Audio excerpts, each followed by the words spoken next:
so today let's talk about how to treat these tight hip flexors. Now that we've assessed them and we understand what's happening, the place I like to start is with the tight iliopsoas. And this is a technique that I've learned over the years that is profoundly effective. It can alleviate low back pain and hip discomfort in one session. And essentially it's a pin and stretch move. We shorten the iliopsoas by flexing the knee, flexing the hip. And in a moment, I'm going to ask Linnea to take a breath. As she exhales, I'm going to sink my fingers tracing the inside of the ilium. I'm on the tissue here. I'm going to ask her to hover her foot 1 inch off the table. Go ahead and straighten your leg down. And at the bottom, drive your hip and your leg away. Excellent. Now, come back up into that flexed hip position and then rest your foot there. I really feel that tissue come to tension under my fingertips. This is often quite uncomfortable for the patient, so I like to prepare them beforehand and let them know that this may be quite tender. And then from here, we're in a great position to address the rectus femoris. One tool that we like to use is instrument-assisted soft tissue technique, which is a double beveled stainless steel tool. We put a little emollient on the tissue and we scrape the tissue here. We may incorporate movement while we're scraping so we can flex and extend the knee as we're scraping here. We also like to use cupping technique. I use silicone cups here. The nice thing about cups is that it actually decompresses the tissue. So many of our modalities are compression of the tissue. I squeeze the silicone cup. It lifts and separates that top layer of skin and superficial fascia away from the top layer of muscle. The cool thing about silicone cups is they can be used dynamically. So we can move them.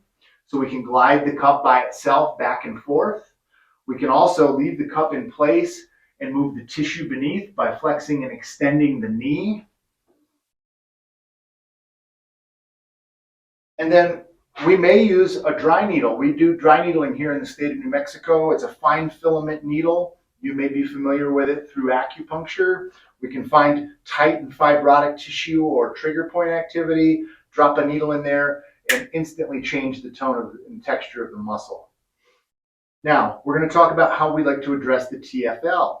Linnea, I'm going to ask you to lay on your left side. Knees will be bent and stacked upon one another. So this really shortens that TFL. What I like to do is a really profound pin and stretch technique where we flex the hip, we abduct the hip.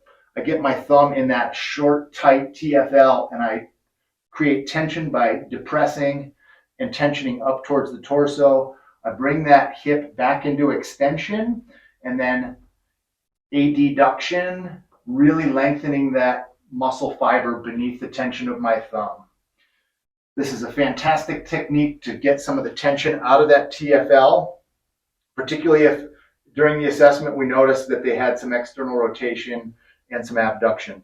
It also takes some of the tension out of the IT band. It's a very effective technique. Finally, with almost every session, we adjust the spine. So we want to adjust the lumbar spine segments that will impose their influence on the musculature of the hip flexors. So I'm going to ask you to lay on your side facing me, Linnea. I like to use side posture technique, so we'll straighten that bottom leg, we'll bend the top one, bring the hips a little bit forward. We create some tension here, isolating the lumbar spine, we roll, and we drop. That can really diminish pain. Go ahead and lay on your back. Diminish pain in the lumbar spine and directly influence the neurological tissue that influences the hip flexor group. We have a lot of tools in our toolbox here at Turquoise Trail Therapeutics in Santa Fe, New Mexico. We don't always use all of them, but we try to find the tools that are most effective to address the tissue that needs the most attention. These are just a few ways that we treat. Most importantly, we'd like to thank you for taking time out of your day. We know you're very busy. We appreciate you taking the time to watch. Have a great day.